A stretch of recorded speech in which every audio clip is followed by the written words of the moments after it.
香港人 gathering 都中意打邊爐，但係自己買料又怕煩。4個老闆就係睇中呢一點，專營外賣火鍋，究竟有冇得做呢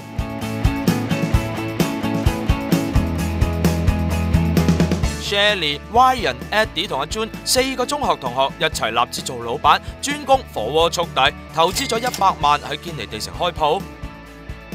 佢哋嘅火鍋速遞主打新鮮海鮮，主要喺西貢同香港仔攞貨，之後就要花啲功夫啦，令食材 keep 住新鮮。出車之前，我哋就會咧就攞個保溫嘅，即係保凍嘅箱嘅袋啦，咁就放入去啦，跟住放啲環保冰，跟住攞出去個電單車度，電單車裏面咧嗰個箱咧都係可以保溫嘅，咁我哋就可以 keep 住嗰個新鮮度去到你屋企。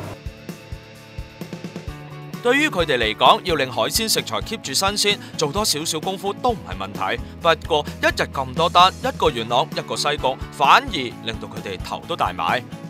因為成間鋪頭只係得2個車手同1架電單車，保鮮同準時絕對會影響到佢哋嘅 image 同埋生意額。其實我哋自己有2個我哋 internal 嘅一個 part time 嘅車手，咁佢通常星期5、6日就會 stand by，因為我哋嘅火鍋單好多都係星期5、6日嘅。